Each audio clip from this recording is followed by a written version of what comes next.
welcome everybody. Good evening, and welcome to the inaugural Professorial lecture of Professor Helen Jones. My name is Dave Richardson. I'm the Director of the School of Sport and Exercise Sciences, and it's my great pleasure to be given the honour of introducing Helen, or Professor Jonesy, or Jonesy, in this evening's session. So, great to see you all here, and welcome to Liverpool John Moores University and also to the school. So Helen and I go back quite a long way.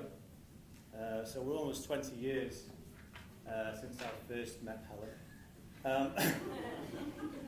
Helen started as a student on the BSc Sport and Exercise Sciences back in 1998 with a cohort size then of about 140 students. It was quite nice to have that cohort because they were quite a sociable bunch in that particular year. And one particular event that I remember quite fondly was the staff student Christmas party that was organised by some of Helen and her friends. I won't go into any of the details of that particular fancy dress party, but I do recall somebody coming dressed as a suitcase, somebody coming dressed as Postman Pat, Fred and Barney from the Flintstones, and also there was a host of bunny girls, so I won't go into any more details. Helen also described herself as an exercise physiologist, but my recollection is of her delaying the start of my sort of social science classes by about 10 to 15 minutes while she was having a conversation with all of the guys that were coming into my class. This was quite a weekly occurrence because it always seemed to happen. We were having a bit of a chat, a number of things going on. But Helen, despite many invitations to hang on and stay around, refused those invitations. I am now aware that she's introduced some qualitative work into some of her recent studies, so it does get there eventually. Helen graduated in 2001 and went to work as a physical activity development manager for Sefton Borough Council under the leadership of Alistair Robertson, if I remember rightly. She returned to JMU to do a PhD in 2004 and finished that in 2007. She then secured a postdoc position with us in the school and was appointed to a lecturing post in 2009. So that's a 20-year stint, literally. Helen is a really established and well-recognised academic in the school. She has over 65 peer-reviewed publications and a secured research income to the tune of 1.6 million, which is a phenomenal feat and achievement. Her more recent work has developed strong relationships with the NHS and the Clinical Commissioning Group, the Liverpool Primary Care Trust, and the collaborative ventures with the Biotechnological Sciences Research Council. Her local impact is also impactful work with the breast unit, the Royal Liverpool, and also with our clinical colleagues at Alder Hay Children's Hospital. She's also led our extremely successful annual cardiovascular ultrasound summer school, which welcomes a number of worldwide participants and has also been delivered both in Australia and in Canada. She's a fantastic leader and role model within the school. She has 9 PhD supervision completions, a further 7 PhD supervisions in her pipeline, so a prolific academic. She's a collegiate member of the staff who's well respected by the school and by her colleagues and by the students. She's also an Evertonian. So the tone of my intro may change quite a little bit now. She's a true blue, an Evertonian through and through, a proper Evertonian, apparently, one that actually goes to the match week in, week out. So what I thought I'd do, I actually did some searches on the characteristics of an Evertonian to see if they would actually map onto Helen. So if you bear with me. And these are from the Evertonian magazine, not ones that I've made up. So they respect their history and their working class roots. So I think we can all attend and agree to that. Although apparently some colleagues have suggested that Helen is quite partial to champagne evenings and fast cars. So maybe it doesn't quite line up. They possess a razor-sharp wit or razor-sharp tongue. So I can tick that one off. They do not suffer fools badly, especially red ones or Australian ones, apparently. They've been described as somewhat negative in their outlook on life, but maybe that's a little bit unfair. Maybe it's a bit more realistic as opposed to optimistic. Evertonians are born, not manufactured. They do not choose, they are chosen. Those who understand need no explanation, and those who don't understand don't matter. I think we can all attest to those particular characteristics with Helen. However, there is one other characteristic of a true Evertonian, again from the Evertonian magazine, is that they have endured many years of lows scattered with a few highs, and therefore they become inevitably accustomed to disappointment. But ladies and gentlemen, distinguished guests, I'm sure that we will not be disappointed tonight. I introduce Professor Helen Jones.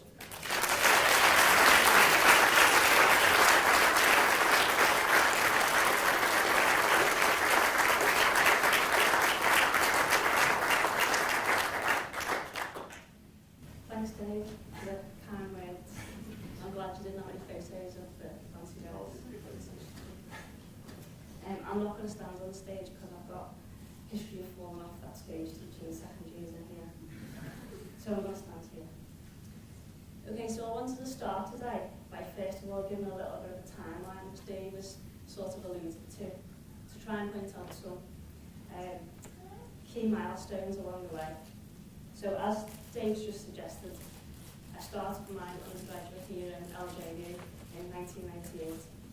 And the first person I met on the first day at the welcoming meeting was Becky Murphy. She was Becky Brown back then. And maybe Becky or I, somewhat, 20 years is a long time and we're both still here now. So I came back, after my undergraduate degree, I actually went and worked in the real world for a few years. And I came back in 2004 to do my PhD. I was appointed as an academic here in 2008, and my first PhD student was Tori Sprung. Tori clearly sent the memo that day to wear the same clothes. She was also actually my first major project student and also my first MPhil student. So throughout my academic career here, Professor Tim Cable has actually kept a close eye on my career, usually through a champagne glass. But he was very influential in me submitting my applications for my readership and my professorship, which is why we're here today. So for those of you who haven't realised yet, the title of my talk is a play on words from an Everton song. And then one of the reasons why I chose this title was because I wanted to highlight the importance of a team. And there are a number of key people that I'm going to start with thanking. And these people have been influential to my career. And it's not often you get the opportunity to thank these people, let alone thank them in public. And I owe these people a great deal. So firstly, we're going to start with Professor Helen. So Greg's photos here practicing his catwalk, and I must admit, he's way better on heels than I am. The second person is Professor Keith George. And you see Keith arrives at light speed there. Keith moves at light speed in everything that he does, and I'm sure his walking speed is way faster than my run speed. And last but not least, Professor Danny Green. I've actually been nice to Danny here by putting this photo up, because usually when he's doing a presentation, he puts a really horrible photo up of me, where he's presenting to an audience like this, and I'm sitting with my back to him. So I've just tried to demonstrate how tall Danny is here.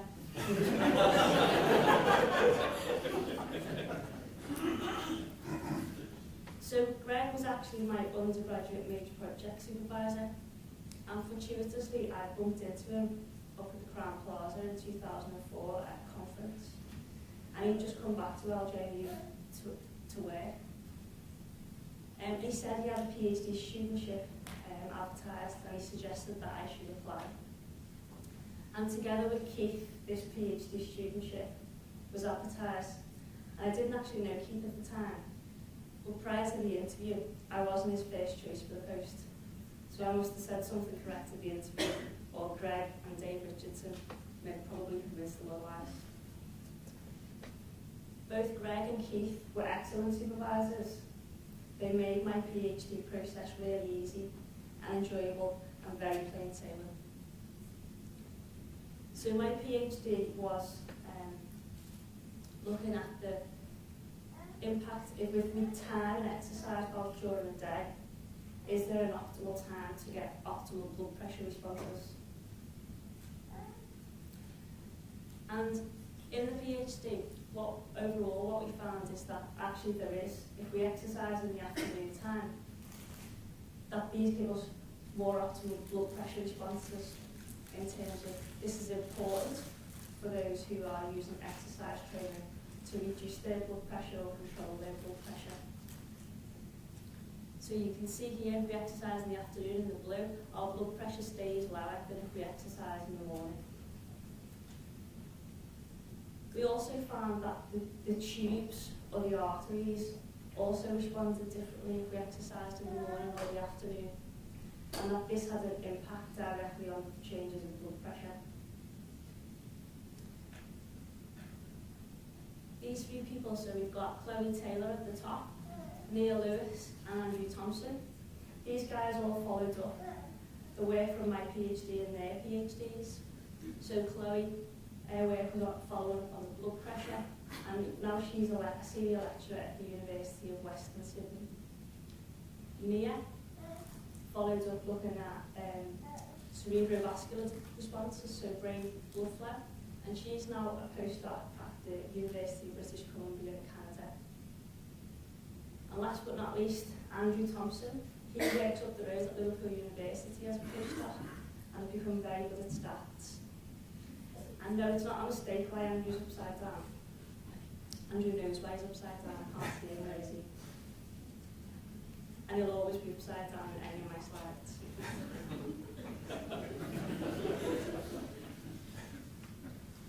So, arteries, like I said earlier, I first became interested in arteries during my PhD.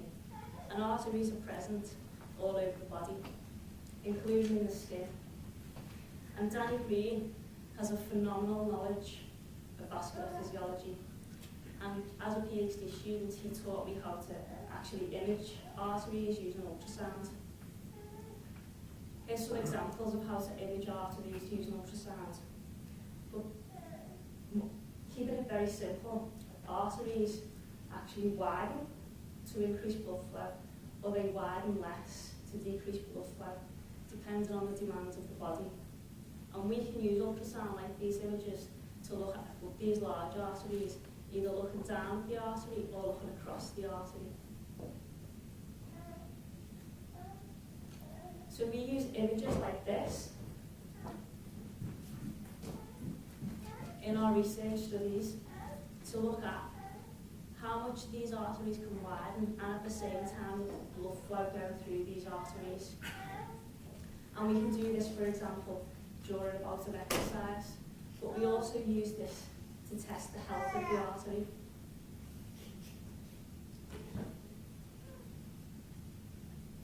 So most of you guys might know about arteries and be more familiar with arteries in the heart. And the arteries in the heart, the reason why you might be more familiar with these arteries is because these are the ones that actually get blocked and can cause a heart attack. But actually arteries all over the body, with age, decrease in function.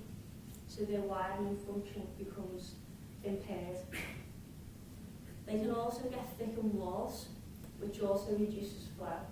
And they can also develop plaques, which again reduces flow and can cause things like heart attacks. I'm specifically interested in keeping the artery as healthy as possible. So keeping it more at this end of the spectrum. And we do this with exercise training and other interventions, which I'll come on to in a few slides' time.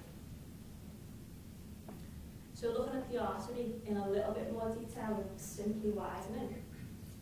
The artery is actually a structure. It has layers, and one of those layers is actually muscle. And it's also quite clever in that it can produce substances such as this one, which is nitric oxide. And this actually gets released in response to a change, or in response to an increase in flow. And this helps the widening function, so how much it can vasodilate. This is also quite a clever substance because this also keeps the artery healthy. So the more nitric oxide that we can produce, the healthier the artery. So in 2008, I was appointed as a postdoc here with the remit of doing research into females. And this was heavily influenced by Professor Tom Riley. And this was one of Tom's research areas. But another one of Tom's research areas was actually football. Tom was a great guy, not only because he was an Evertonian. And here he is here, and another one of his research areas here in Goodison Park in the late 70s or early 80s, I think, actually doing some performance analysis by hand. So when you watch Sky Sports and you get all of this data up and all of this stats on, for example, a player, how much they run over one match, well, Tom's actually doing this by hand when he worked for Helen.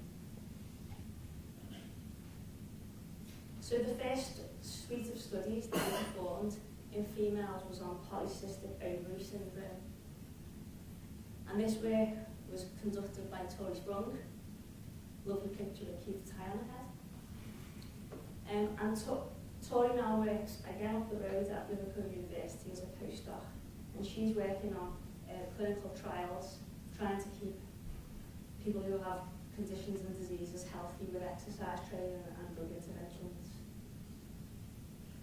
So polycystic ovary syndrome, or PCOS, is a condition that affects young women, including teenagers. And these women, or some of these women, have a hormone imbalance with an elevated testosterone level. These women are also generally overweight because of their condition. They're also at greater risk of cardiovascular disease, stroke, and type 2 diabetes in later life. In these studies, firstly, we were interested in how these women deposit fat. And importantly, these studies were performed in collaboration with a lot of people, and some of them are in the audience today.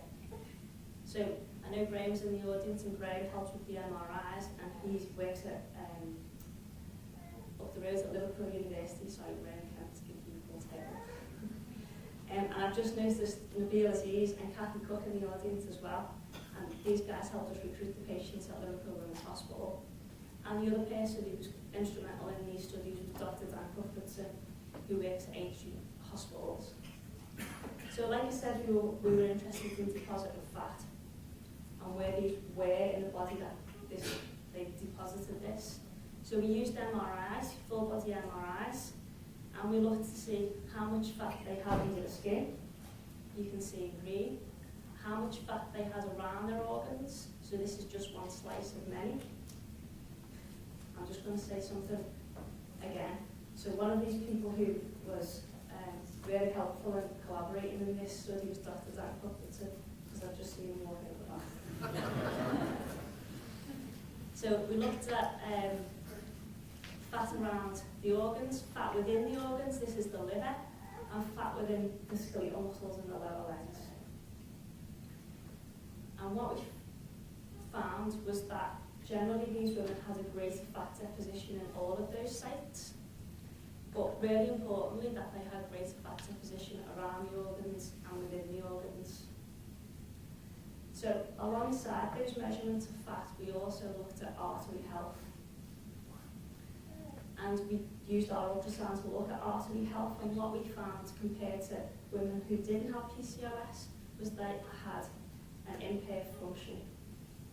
So their arteries didn't widen as much, and we tested and found that it was because they didn't produce as much nitric oxide. So we wanted to see if we could intervene and maybe improve the health of these women.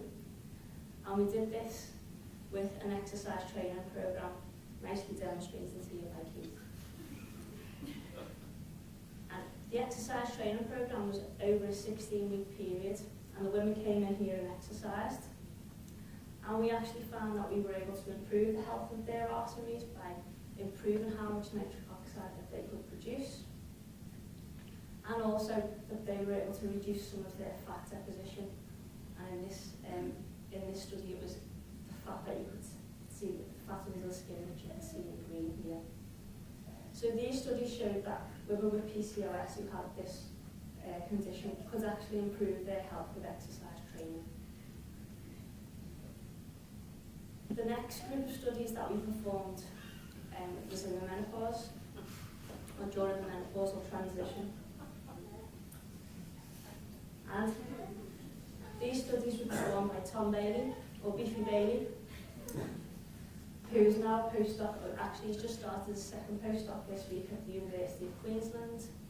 And my colleague David Ladd was also instrumental in these, conducting these studies.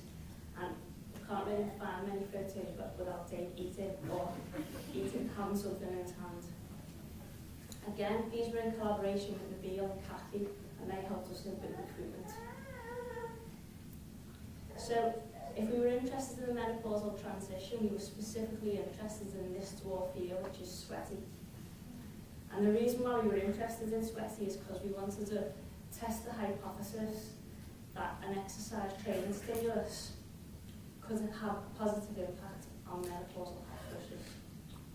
So we employed the same exercise training program that was successful, again, keep at light speed, that was successful in the PCOS studies.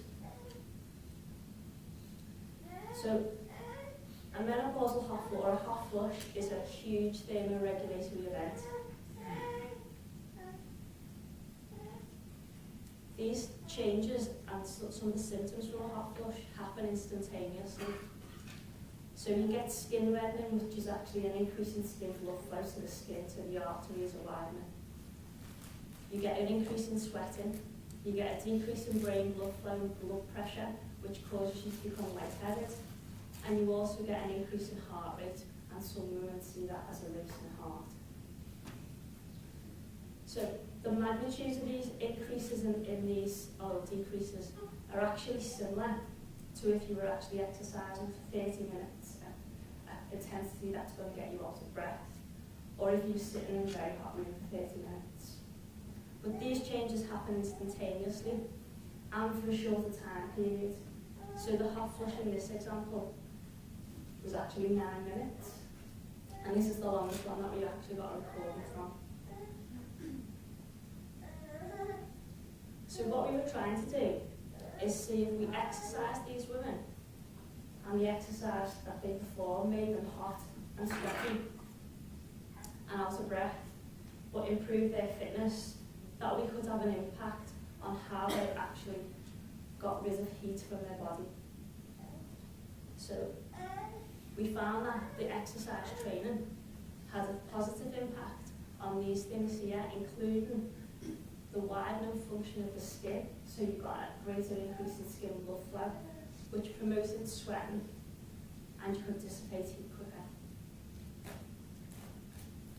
And because of these physiological changes, we actually found that the women had less hot flushes over a week, and not only that the severity of those hot flushes, so how much they increased in skin blood flow and sweating, was actually less. So we could potentially describe some of the results from this study from turning sweaty or dwarf into a Disney princess.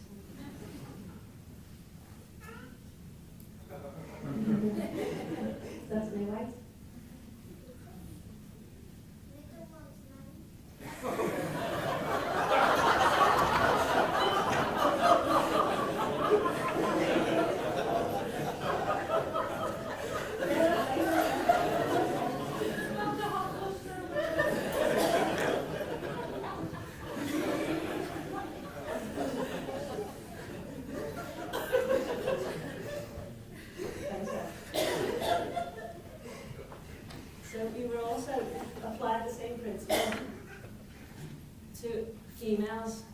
recovering from breast cancer. And this study is supported by Anya Grisley, not A. and Maddie France. And Maddie's just enrolled as an MPhil student a few weeks ago. So the same principle, exercise training that makes you hot and sweaty, breast cancer recovery can make, or we don't know this, but this study is still going on, but hopefully can reduce the frequency and the severity of hot flushes. We're also interested to see if the hot flushes that the normal menopause creates is similar to those that women in the recovery from breast cancer actually have, because the women who have a recovery from breast cancer actually have hormones to suppress their estrogen, which causes the hot flushes. So, whilst we were doing this study in the middle of last year, one of my friends was actually diagnosed with cancer, breast cancer. And she always agreed, or maybe I persuaded her, to exercise before, during, and after a chemotherapy, a surgery, and a radiotherapy. And the reason why she did this was to try and, first of all, maintain her fitness, and second of all, to reduce the negative side effects of fatigue. And Louise was successful in exercising during her chemotherapy treatment, and has probably come out of it much better for her. So much so she was able to run the Great North Run a few weeks ago. You all in? I even got you in. So we learned from those menopausal studies that we could use exercise training to have an impact on how people thermoregulate in terms of their skin and how much they can sweat, which makes them more efficient.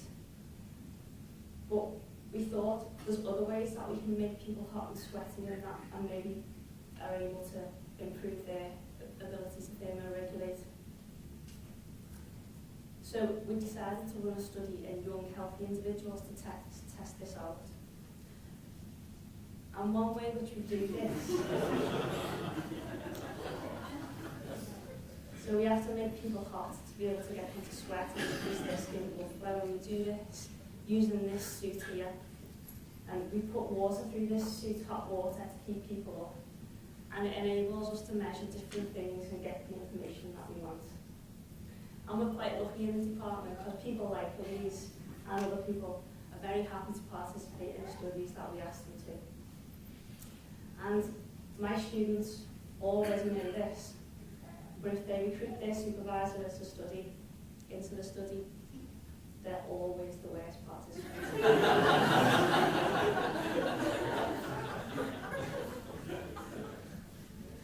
So the other way that we tried to heat people up was using hot water baths. So we used hot water baths, demonstrated here by Gemma, and the cycling by Gemma, and we compared hot water baths directly to cycling. A group did 3 times a week for 8 weeks of hot water baths, and a group did 3 times a week for 8 weeks of cycling. And we found that actually both of these interventions had similar effects on the blood, the widening function of the blood vessels. So this suggests that hot water baths can be useful.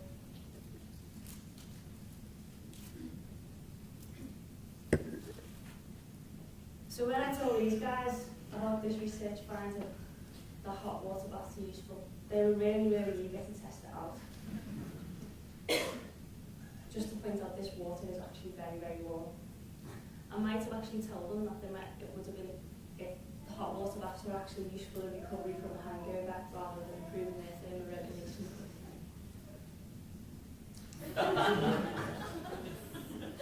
So, Gemma was an MSc student when we did the hot water bath study. And clearly, as you can tell from the photo, she didn't really like the heat too much. So we decided, once Gemma enrolled on a PhD, that she should look into the cold environment instead. So Gemma's PhD studies are looking at trying to enhance the exercise stimulus. So what I mean by that is, if you perform exercise and you do it in a cold environment, that we might have beneficial effects on our health of our arteries. And general studies are looking more so on the health of arteries in the brain. So we know that if you perform a bout of exercise, or you put someone in a cold environment, that will increase their brain blood flow. So if we can add those two together, we might have a positive impact on how the brain health of the brain vessels are, and that could be important to things like dementia. So moving away slightly from exercise and the environment for a few seconds. Another way that we try to manipulate arteries and improve the health of arteries was more mechanically, by increasing and decreasing blood flow. And these studies were performed in collaboration with Dick Tyson. Dick's not here today, but Dick's the hardest working person I've ever met. And he's actually got his prof lecture in a few weeks' time, so I'm sure we're all going to be here again. So in these studies, we used a blood pressure cuff, and we put this blood pressure cuff on people's arms, and we inflated it to a high pressure, so we stopped blood flow going down here to the hand. And we left it there for 5 minutes, and then we let blood flow again. And then we repeated that a few times. So we were able to mechanically manipulate blood flow. And by mechanically manipulating blood flow, we thought that this might have positive benefits on exercise performance and also have direct impact on the vessels themselves. And this inflation-deflation procedure is called ischemic preconditioning, or IPC. So the first set of studies we looked at was trying to understand if we could improve exercise performance, and Beefy Bailey helped out with these. So we performed this procedure of inflation-deflation prior to a bout of exercise as part of a warm-up routine. So here's our bout of exercise demonstrated by Scott.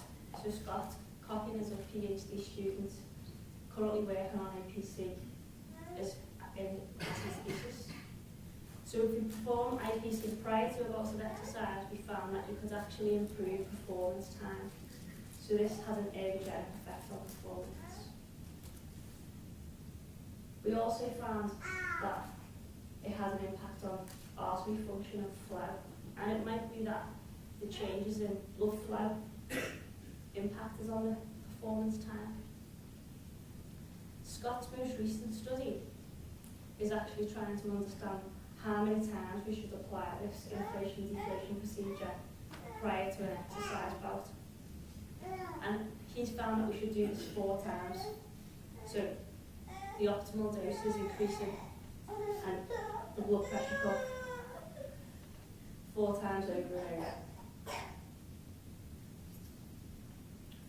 We were also interested, like I said earlier, in improving artery health. So same concept, blood pressure cuff on the lip, increasing and decreasing the flow 4 times over. And we did this in some healthy individuals daily for 7 days, and also in another study 3 times a week for 8 weeks. So we used this as an intervention, like the exercise interventions or the heating interventions. And we actually found that it has a positive impact on the arteries. But not only did it have a positive impact, for example, in this arm, where the blood pressure cuff was, it also has a positive impact on this arm. So it's suggesting that it's got some systemic benefits. And the benefits were via an increase in nitric oxide production. So we were making these arteries healthier by using more of a mechanical stimulus to increase and decrease blood flow.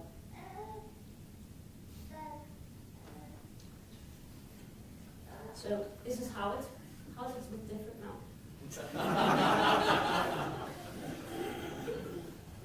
Howard's actually a postdoc at the University of Copenhagen, and he's an Australian, and he wears flip-flops all year round.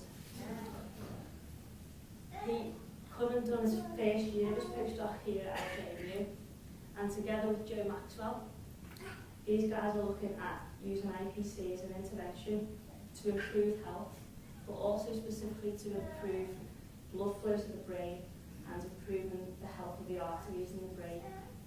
And the group of patients that they're looking at are those with metabolic syndrome and also type 2 diabetes. So staying with a more clinical theme, I think Harry's just arrived back somewhere. Yes. Quite a few years ago now, I got, he got in touch with Dan Perry, who's the world expert in Perthes disease, and got in touch about doing some studies in Perthes disease. And Perthes disease is an issue with the hip in children, and it's extremely common in children in Liverpool. It's actually, Liverpool's one of the most common places, not only in the UK but in Europe, for having this disease. And it causes pain and inflammation here in the femoral head. And actually, the femoral head can change shape. And I've stolen this from Dan. So maybe a better way to describe it, it goes from this to something looking a little bit more like this. So in Perthes disease, the reasons why it actually occurs is not very well known. And one of the theories is that blood flow and the vessels in the hip that feed the femoral head could be dysfunctional or could have some issues, or the children could have some issues that cause this. And we wanted to test this. And this was part of Dan's PhD. And he tested the health of the arteries of these children compared to a group of children that came into Walterhead that didn't have Perthes disease.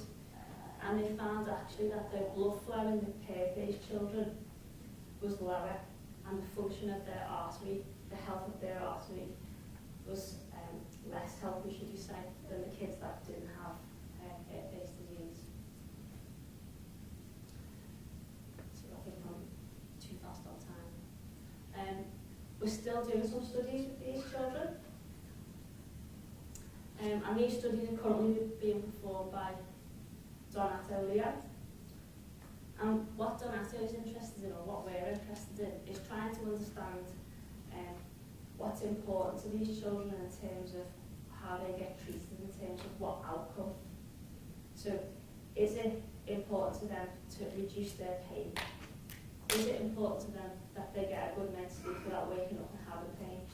Or is it that they just want to play with their mates and do as much physical activity as they can? And this information that we'll get from these studies will actually feed into clinical practice in treating these children.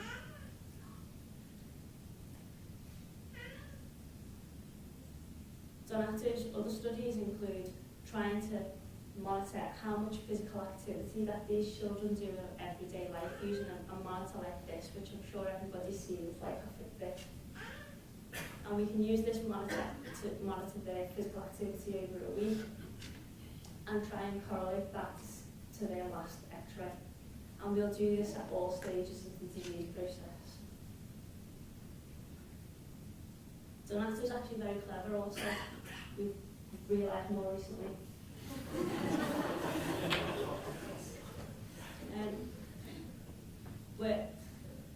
Not only we're interested in how much physical activity that they can do, we're interested in how much flexibility and mobility that they have in the hip that has Perthes and the hip that doesn't.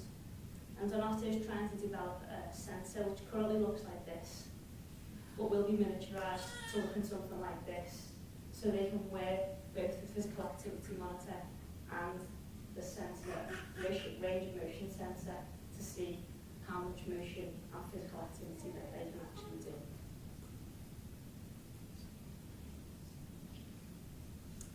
Okay, enough of the research studies. I'm moving on to something else. So hopefully I've been able to demonstrate for those people who have got no idea of what I've been doing for the past 10 years, what we've actually been doing. So the cardiovascular ultrasound summer school, and I know Dave mentioned this earlier on, this has been a huge part of my academic career. because it's enabled collaborations and it's also enabled international research visits. And this was the idea of Keith and Danny. And back in 2008, they asked me to run and organise the first summer school. Surprisingly, we've run a summer school every year since then. Even more surprisingly, I think people from all over the world have asked us to come and run this workshop elsewhere internationally. So together with Dave Oxford, the four of us travel the world, teaching people how to scan arteries or tubes and hearts using ultrasound. So maybe most importantly, we get to go to places like this, so we get to go to places like this, and we also get to collaborate with different people, including Professor Helen, who actually showed me a few years ago how to image arteries in the brain and how to measure brain blood flow. And also Rob Shave, who was once asked if he was my brother. You might be able to pick out Phil and Rob in the hot tub here, together with a very young looking Keith George and a very different looking Dave Oxford. So here at Algeria, I'm part of the cardiovascular research group, and collectively we all help along the way in the research process, and we all have different opinions, and we all have different strengths and weaknesses, but collectively I think we keep each other grounded and also motivated. But these are the real stars. So these are the PhD students, past and present. And these PhD students are really important to the research process because it's these guys that have to do most of the day running around and recruiting subjects and performing the measurements. And I've been really lucky over the years to work with some of the most talented and driven individuals.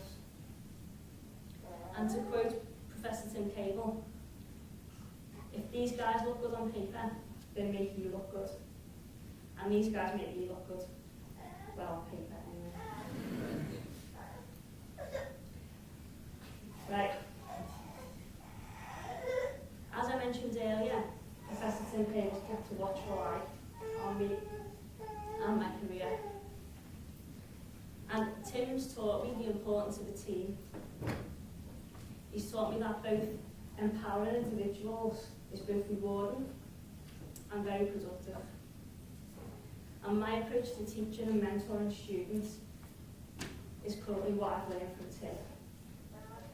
Right, this slide was actually meant to come a lot earlier in the presentation, but in true Tim Cable style, first he said he was going to be late. No, he's not here yet, I can see the other.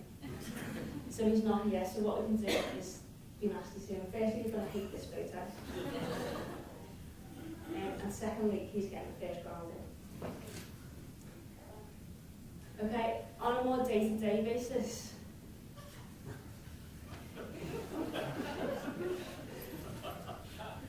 these guys keep me sane, or are actually as mad as I am. So collectively we're known as the Three Queens.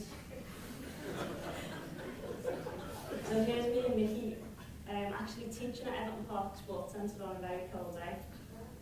And I think Dave's trying to avoid me on a night out on this photo.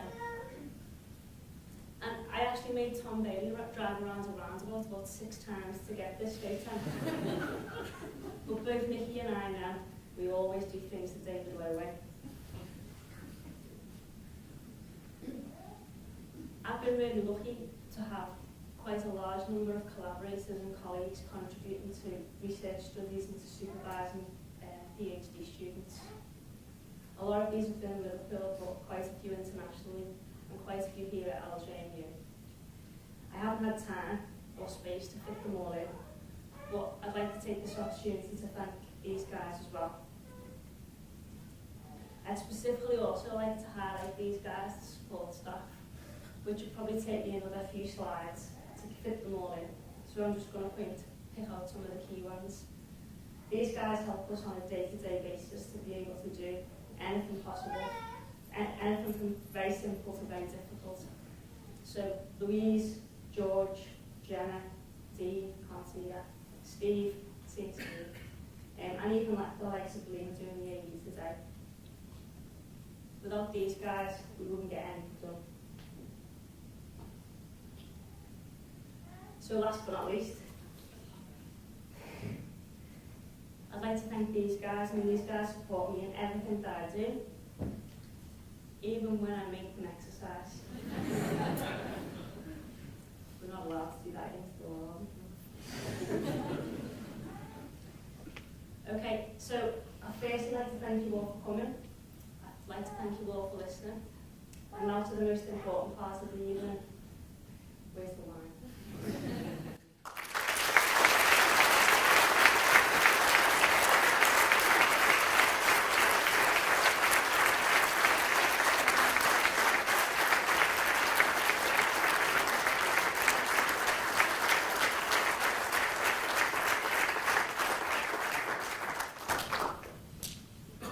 Well, in addition to its high-level academic applications, there are occasions when having someone in the faculty who's highly skilled in blood vessel imaging can come very useful, as I can personally attest on one occasion.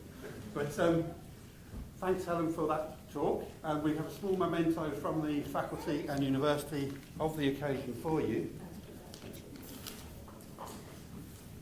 Now, one of the conventions of professorial lectures is you don't get to ask any questions. The professor can speak on anything they want, in any way they want, and I think Helen's taken full advantage of that.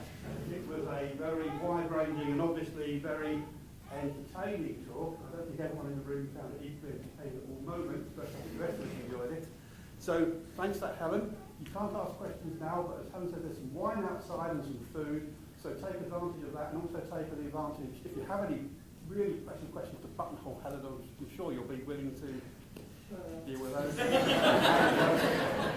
Thank you very much. And as has been said, there's another professorial lecture from the School of Support and Exercise Science and Public Dick Tyson, who featured here today, will be giving his talk as well. So please come back and meet him. Thank you.